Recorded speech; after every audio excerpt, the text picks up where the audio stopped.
Hi, Ollie here. I just wanted to say thank you very much to all of you who are listening, and especially those of you who have sent us some really lovely personal messages, as well as comments. We're really grateful to all of you who do that, as well as those of you who don't and are just listening. Any support, we just makes us feel great.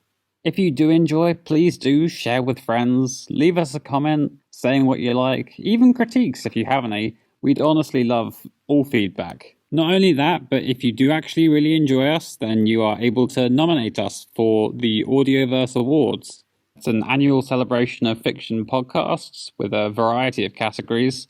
If you do enjoy us and you would like to vote for us for any category, please go and check that out. We'd endlessly appreciate and love you forever. The nomination phase is running from the 6th through to the 30th of September. You can find more details on our social media. Links are on our website at untitleddicegame.com. That's untitleddicegame.com, where we also have a blog with a variety of articles going up, some extra in-universe content, some RPG how-tos, and some giveaways. Our first one just closed recently, but we'll likely do more in the future, so keep a lookout. Okay, I'll leave you to go now. I hope you enjoy the rest of this mystery, and indeed the rest of the series as it progresses. Hey there, Blakesley. Mickey Adams here to give you your update. I'm sure you're getting these from the rest of the crew. You have your golden girl out here with us, Scully. Surely she's been a straight shooter so far. I'm sure you've already been updated on our whereabouts. Anyway, I have no idea what happened at that gas station, but I bet it had something to do with that Nina girl. She's a bit of a wild card. I ended up getting some pretty serious wounds, and things got a bit blurry for me. Luckily, August was here to fix me up. It was so bad I even considered going to the hospital, despite the obvious barrage of questions I would have had about our current situation. Speaking of which, we seem to have found a lead on the cult that may be behind all this. Does an All-Father Stillness ring any bells? Well, wherever you're listening in, I hope you enjoy the show.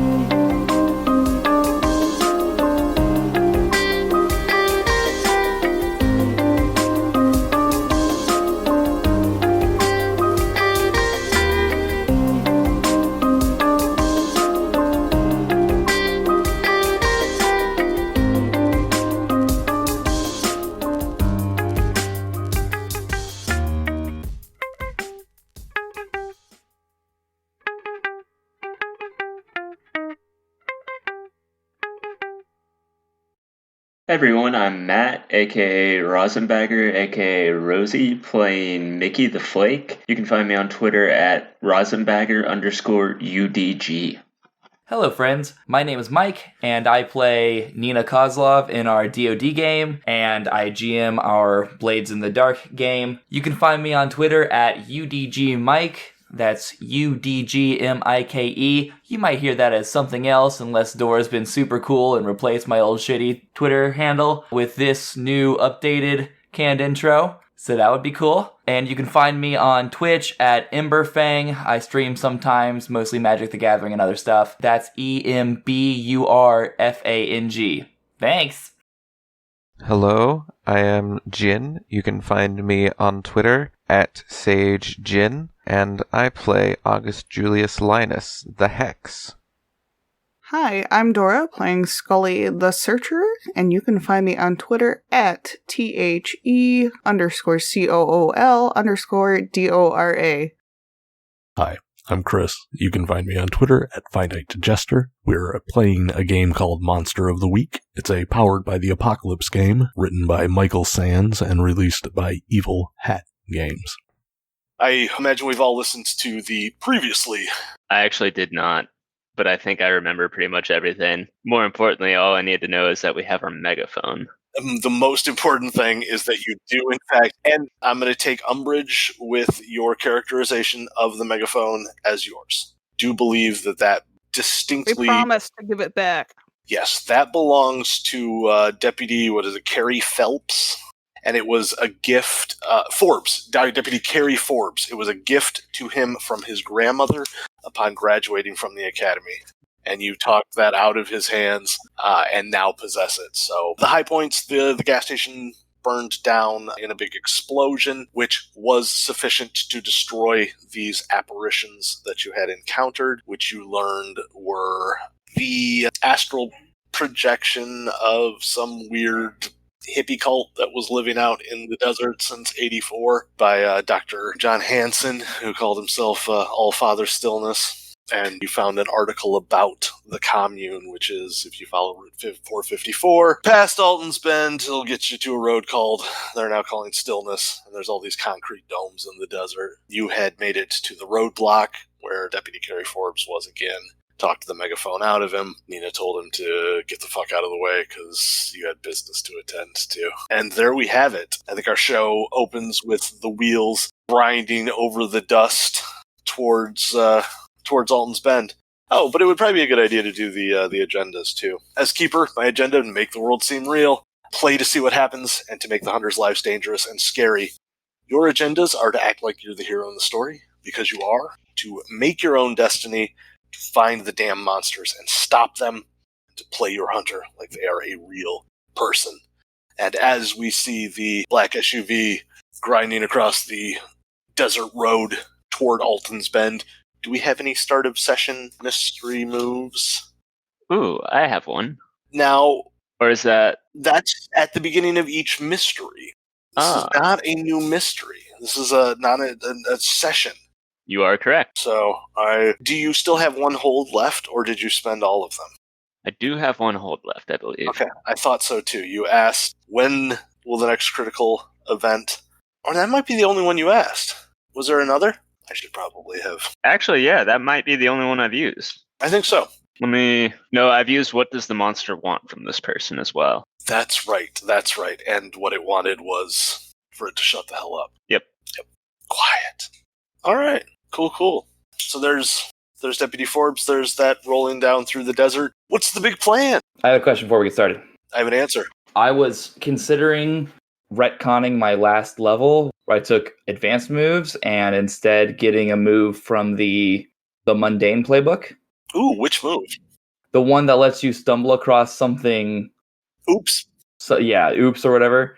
The one that lets you stumble across something important. Because I've noticed last time I was having trouble getting Nina to do things that weren't just like magical. Because it's hard to get Nina to care about things. So I was thinking just having oops as a way to get her in trouble. Oh, sure. There's all sorts of dumb stuff that she could find that would attract the attention. Yeah.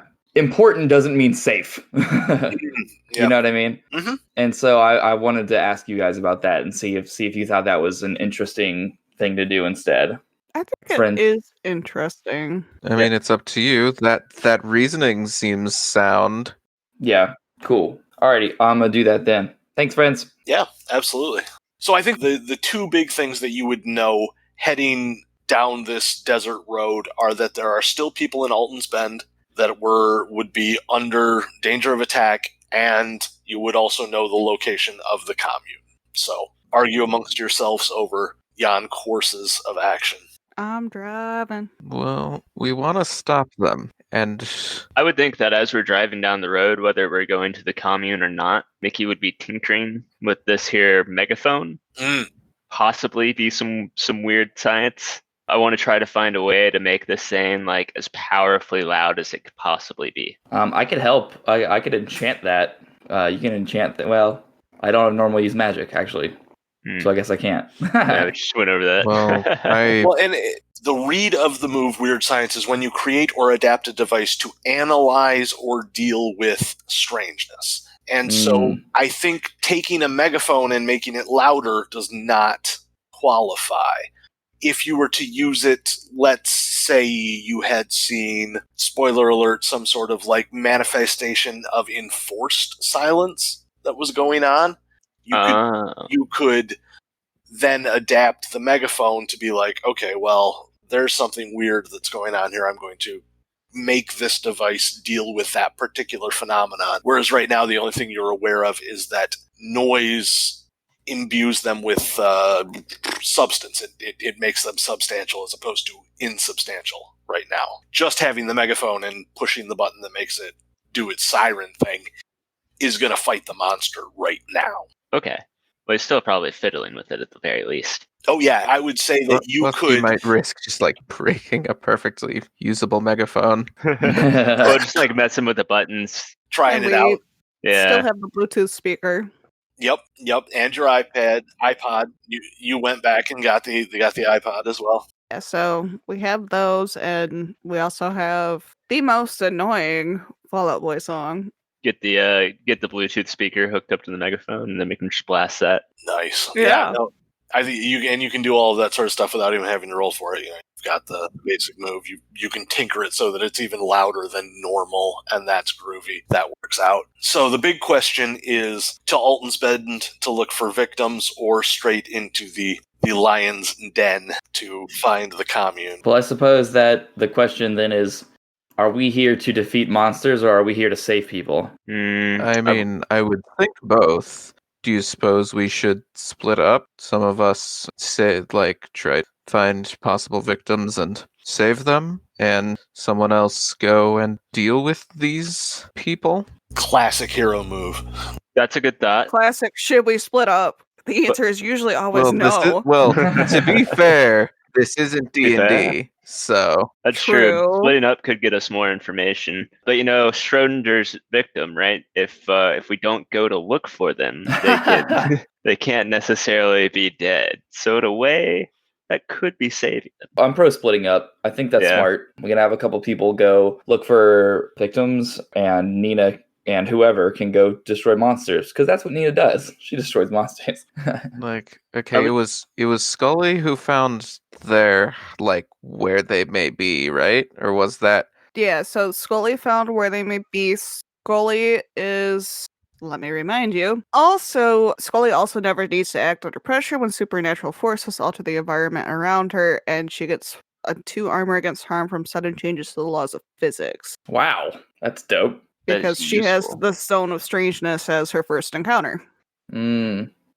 So she might, from a gamey perspective, she might be better going to the compound.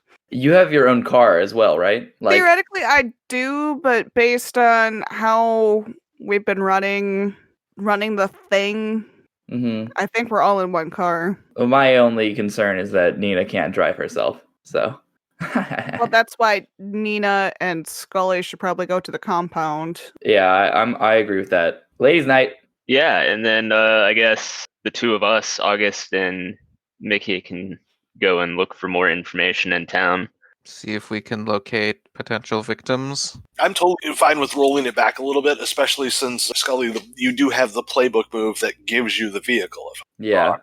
Yeah, it's part of my gear. So you should definitely have access to a vehicle, and we can put you in the line of black SUVs. All of a sudden the shot switches, and it's like, no, they were always in 2 cars. We've always, that's not a problem. And that works.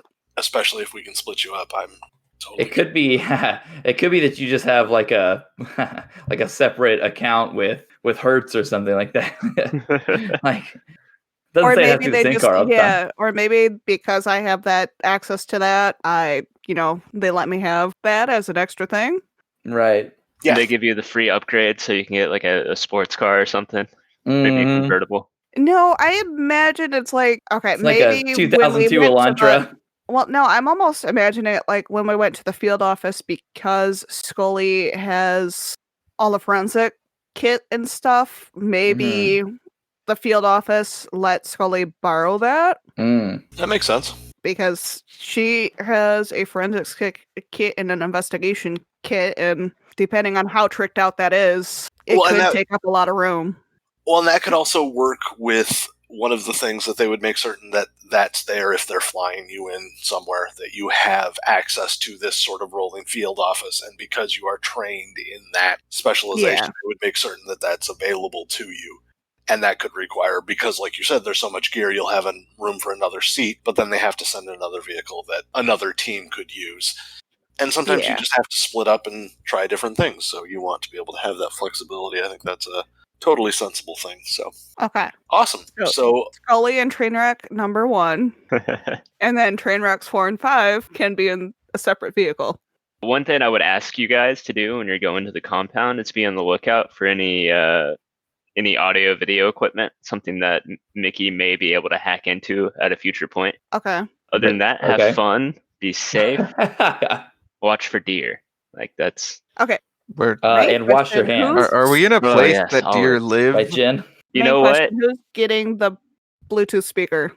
Is there somewhere that deer don't live? I feel like you have the Bluetooth speaker, but that's the thing. Mongolia, I think it was. If they do live there, you look for them, and if they don't live there, if you see one, how cool would that be? there you go. And I think Scully would hold on to the Bluetooth. Yeah. Mickey, you've got your megaphone. And I like splitting up at the do you pause and exchange last words as the turn into the gas station, because you've seen the smoke coming up off of it. It's still burning there in the distance, this thick black smoke, and it's coming up because I think you guys wound up spending the night, which means that actually Mickey is we did not. You did not. That's right. We did not. We decided not to.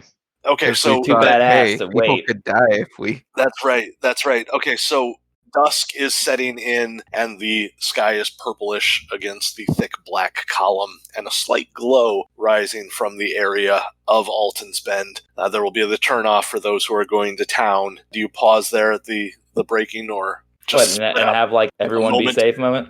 Right, Yeah, of course. Little go Yeah. team venture. Yeah, we talk about what we're gonna do.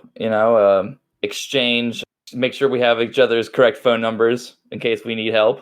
Mm-hmm. I will say, don't try to be a hero right now. The compound probably has quite a few of these aberrations, and if you feel like it's not safe, let us know so we can join up.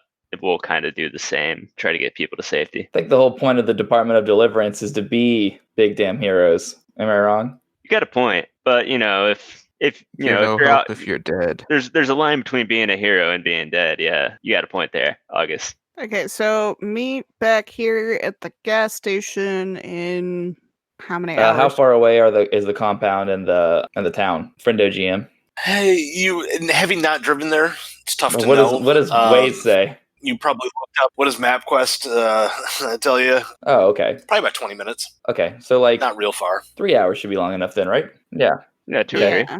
That works. That's enough for some recon. Be great. Cool beans. Okay. Sweet. Wait, Okay. 2 or 3? Because an hour is a pretty big window. Like one of us gets here at 2, and we just like wait, How about For an hour 2 hours? 2 before, hours we call. seeing if they're 2 okay. 2 hours we call to see if everything's okay. 3 hours we panic. Perfect. Works. Break. Boom. All right, let's start with the compound. I think that's the more of an interesting space. And the road still has the old battered painted sign on it. You can barely make out black paint over the wood that says Stillness Road over what it really is, which was like County Road 353 or something. And you travel down, and there's an old archway over, and it says like Stillness, and then parts of it are broken, so that's all you can see is Stillness is, and then whatever it was that said before is gone. And as you drive underneath this archway, you see these domes off in the distance, roughly 24 of them. They're sort of scattered around the landscape, and then there's one sort of main dome that's much larger. The others, of which there are so many, are almost like big doghouse size domes, just dusty old concrete, and like there's tumbleweed bouncing through, and everything is just dry, and aside from a little bit of wind, it is just Can I have a scene with quiet. Dana on our way in here? Like now that we're alone? Absolutely. So I think like kind of Now that we're alone. so we have this history where she found descriptions of someone like me before I was born, and I think now that it's just the two of us, and she feels more comfortable. Nina would like to just kind of ask about that, because Dana's also kind of the person that acts as my conscience when the power goes in my head. So I think she just wants to be like, so tell me more about this, that you like what you've seen. Am I in some way important here, or is it just a coincidence? I don't know. I came across an old newspaper article about this witch. She looked exactly like you. It was in Cyrillic, so I couldn't read what the name was, but Do she you looked still have exactly like access to you. that article, or is it something I can find? I still have a I'd clipping. like to see that when we get back. Thanks. Okay. Yeah. Yeah, That's kinda Nina awkward. definitely feels and looks very awkward after that. Yeah, she's not Radio used to on, these hearts to hearts radio off. or asking for Yeah. help. I think radio. Do we want radio on or off? Nina at least has headphones in if we're not doing radio. Radio off. Headphones on. I think. Okay. Sounds good. Yeah. Cool. And in that quiet of the faint music coming from Nina's ears, you pull into the compound. Okay. There's the tumbleweed tumbling across the way. Yeah.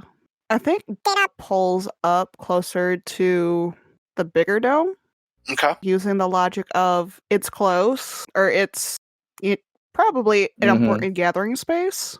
Okay. And make sure she has the Bluetooth speaker and the iPod on her. Okay. So, what are we looking for here exactly? Evidence and hopefully a way to Okay. take them down. All right, well, I guess we get out. Do you want to start blasting the music now, just in case? And as you're having this conversation, there's this tumbleweed that's like thumping through the compound right behind you, and it's making that very soft, subtle, like.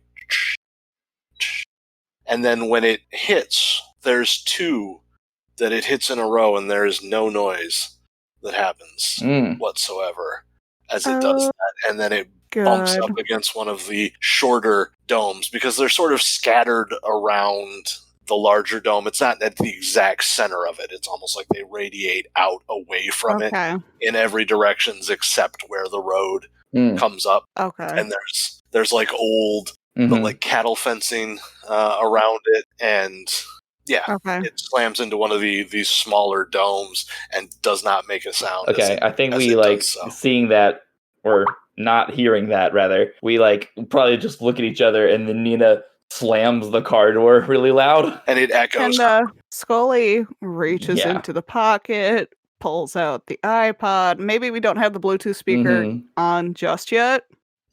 But there's definitely going to be a little bit of noise. And I'm definitely going to just eat a couple of my mana chips just to get ready in case I need to eat, or just in case I need to cast any magic. Sweet.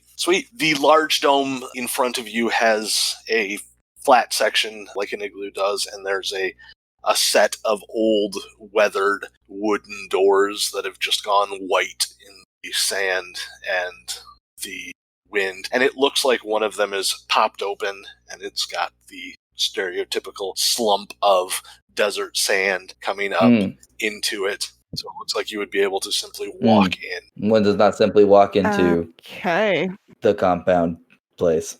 All right, good joke, Mike. Good reference. You drove into the compound. That would be irresponsible. It's a desert. Yeah.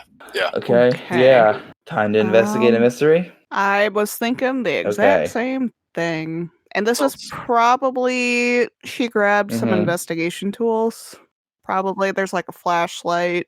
I'm thinking like old school detective tools with the investigation tools.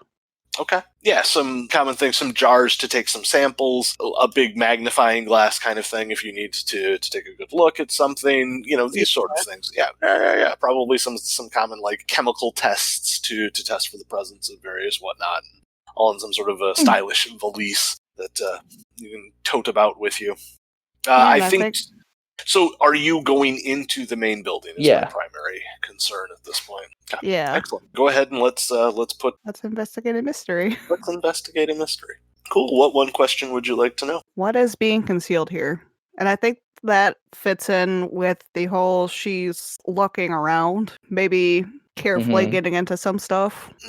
Yeah. And there's this entranceway, and then like the hallways that split on either side, and then a large opening into the center portion of the dome, and the interior of it. There's some sand cast in through the doorway, but the dome itself is largely open. There's some light coming in through it. The hallways to either side look like they lead to rooms maybe for preparing meals and this, that, and the other thing, but this looks like the central place where people would meditate, and there's this big ring of pillows like stretched out along this central slightly raised bench that's, like surrounded with these strange accoutrements, like a large sort of chalice that has burnt residue on the inside of it, and a vessel that looks like at one time it held water, but now it's just got these mineral stains all along the side of it, and all of these things.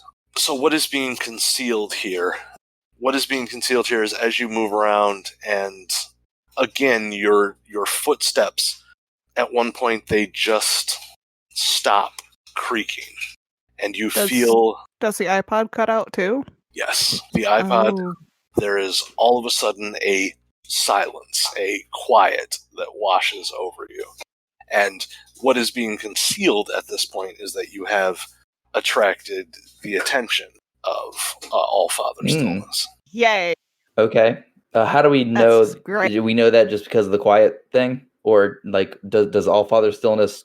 Well, we'll get to why exactly you know that in just one second. Are you sticking Oh, with... hell yeah. If I get choked out, someone's got to save me. So what happens is not only does this silence wash over you as you are approaching this central dais with the strange accoutrements and the water vessel and all of that, but you feel like a staticky prickle of energy starting to crawl up your arm and across all areas of exposed flesh, as if the, how when you touched the old TVs, you all might be too young for that, gosh, okay, get your references possible, like a static, just like a light static charge, but like a blanket of it that's washing over you.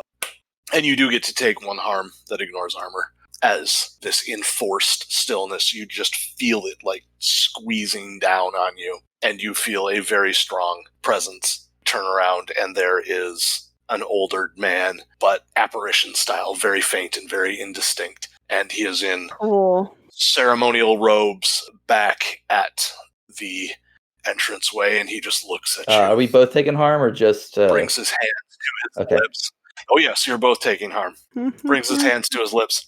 And just, you don't hear this, great sigh so much as you feel it. And that's the point in which harm is taken, is when he goes, and it's, again, silent, but deadly. Sort of washes over you and just, sparkles. Yes, there we go.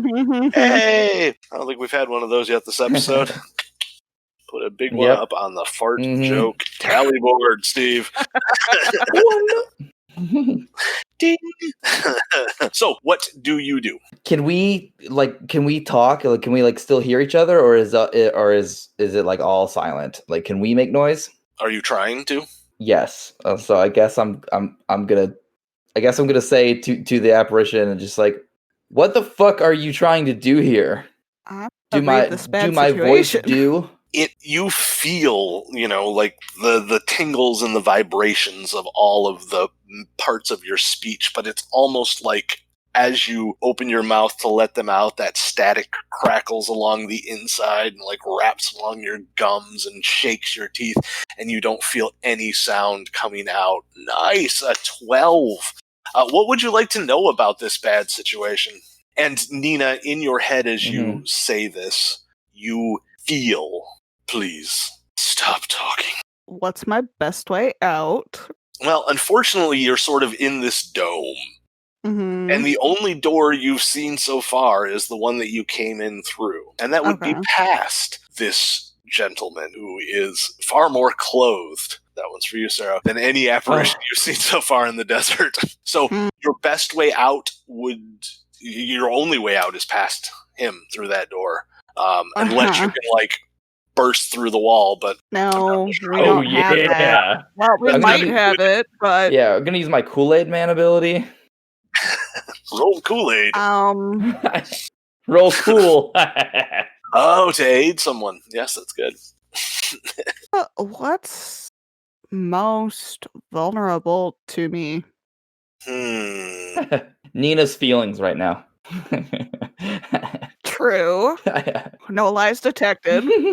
What's most vulnerable? What's most vulnerable? You get the sense that this is taking a certain...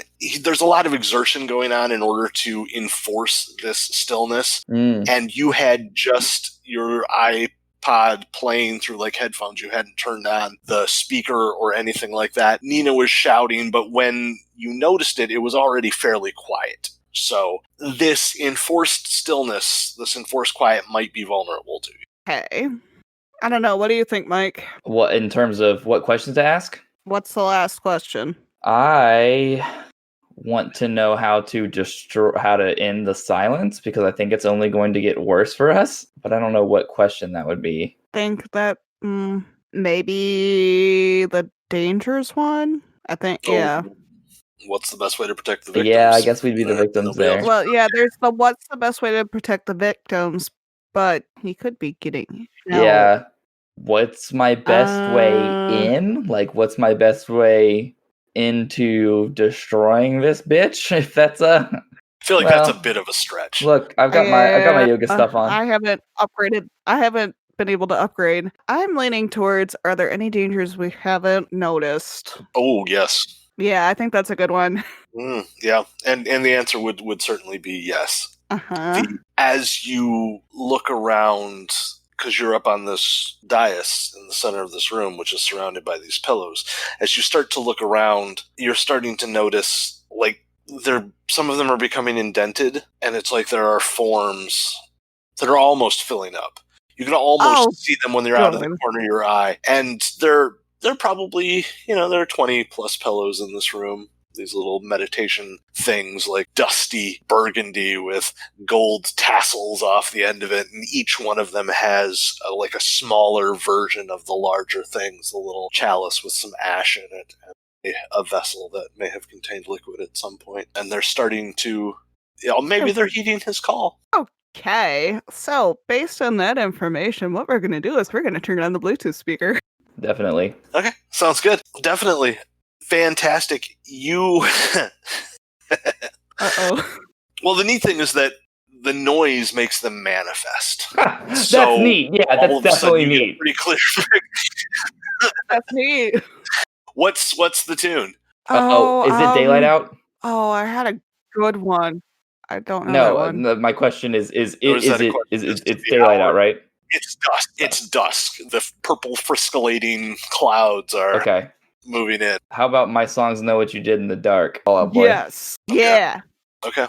No, that works. And as you push the button, why don't you go ahead and give me let's act under pressure. Let's roll cool to see how well you are bringing the noise. Act under pressure when supernatural forces alter the environment around me. I was going to say, this feels like an environment-altering thing. Yes, very much so. So, do I still need to act under pressure? Oh, is that what Yeah. That's my playbook move. That says you never need to act under pressure. Dab on it. Oh, yeah, no, perfect. Fantastic. So, you have suddenly a room that is filled with, let's call it a nice, even 8 of these meditating forms spread out across there, and towards the back of the room is this older gentleman with a neatly trimmed white beard and bald on top in these long robes, and they are all suddenly in sharp definition. And the man in the back gives this cry of like, oh! He grabs hold of his hands, and when he looks up, he says, "What is this filth?" Oh boy. This episode brought to you by Fallout Boy. Yeah, what do you do? What is this filth that you besmirch my hall with? Yeah, I'm going to do the same thing. I think Mike... I think Nina I'm going to a thing. Kick some ass. I think it's fair to say that these things are not on our side. Is that... You think that's fair? Yeah, I figure. Yes. So I have a gun, an old revolver that has the tag loud. It seems like his hands are busy, right? Well, I'm gonna go ahead and take a shot with the revolver, not like booze. Okay. Do I get a +1 forward for acting on her answers or not? I'm assuming not. Okay. No, because you didn't get to read yourself. But I do think it is a kick some ass roll, because it's not just the... I rolled tough. You're shooting at I rolled All tough. Father's... Yeah. Oh, you did. Boy, you get to mark experience too, as he sort of like runs away from the doorway, which explodes in Ooh. this puff of plaster. And as you're trying to train on the next shot, one of his disciples rushes up and grabs hold of you, dragging you down Ugh. to the ground. They're scratching at you. That will be 3 points of harm coming at you, but you can apply any armor that you would like. Yeah, I've got 1 armor. You see that go down as Fallout Boy I am begins unstable. their musical thing. What are you doing? Can I still shoot at Wallflower? Okay, I'm gonna try and shoot at him. Okay. Again, it's a kick some ass roll because there's all sorts of combatants on the field. You can certainly exchange harm with those of your choosing. Okay. And you did mark experience, correct? For that majestic. That very Nina. The other thing that you could do that fail is Scully could instead help out and bump that. That would be cool. 7. I don't hate that idea. They'd lose you that point of experience, but maybe I've got a lot of maybe experience. not. I'm quite experienced at this point, so. You feel like you've experienced enough. Well, we're gonna so she'll help out. Sweet. So I guess the helping out would be she's firing at him shooting. too. Yeah, absolutely. That makes great sense. Can I apply the +1? Yeah, that makes sense. Yeah. You see that it's a good idea to take out the big tough guy at the front of it. So let's see the cool roll in order to help out and hopefully grant. Yeah, good thing we had the +1. Sweet. But you're going to expose yourself to trouble or danger. But that works well. So I think that this very much happens. How much damage do each of your weapons do? Mine is a 2 harm close reload loud. It's a small handgun. It's the same as my old revolver. And Nina, it's 2. Okay.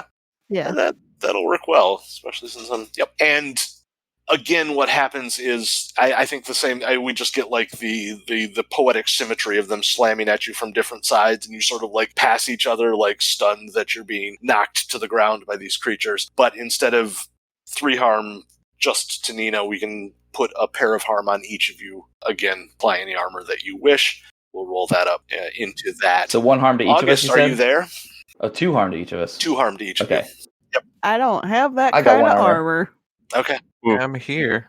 Marvelous. So as you come pulling up towards the gas station in Ulton's Bend, you notice that the fire has been spreading and that the rumpled pile of garbage and crap that was scattered around it has gone up. Maybe there was a chunk of explosion that flung a piece of debris, but there is a house further up the street that is well and fully engulfed in flames. And this is the scene that you're with as you pull into, up towards that gas station. What are you guys doing?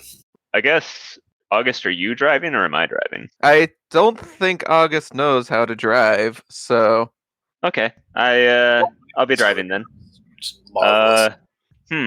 So, are there other buildings that are near this gas station? The building nearest the gas station is the one that is on fire. There's a building that is much closer to this burning house, be the house next door. There's a house next door to that one too. I mean, the only option I can think of is to call the fire department. August is trying to search through his memories, like looking through his suitcase to see if he's got the stuff for a quenching spell. Like maybe it would be a bunch of water. Maybe it would just be something that quenches fire.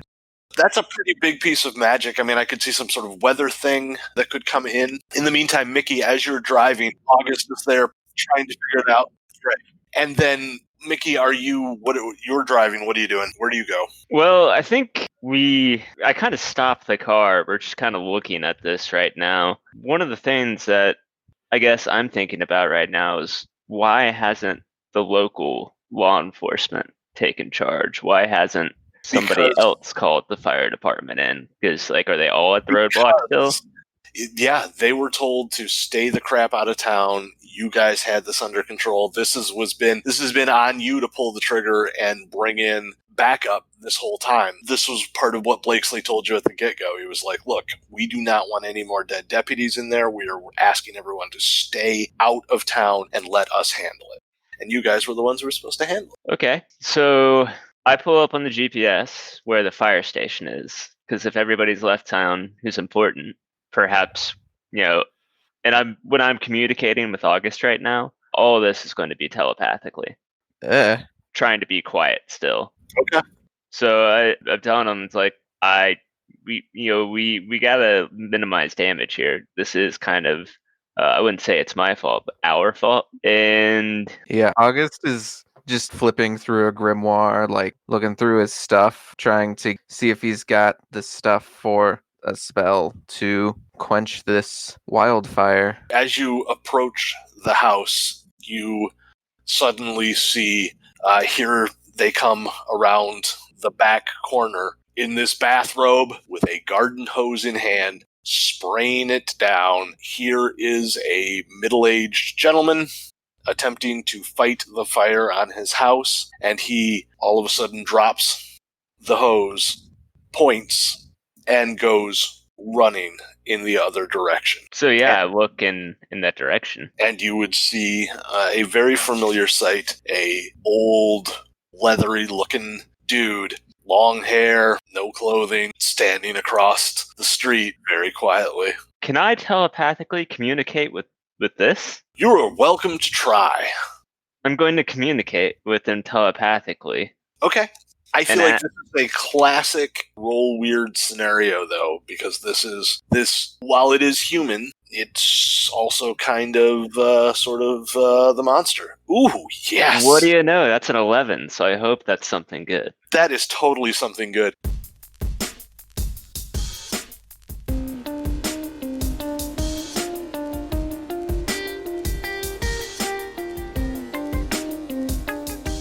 This episode edited and produced by Dora. Music composed and produced by Dora.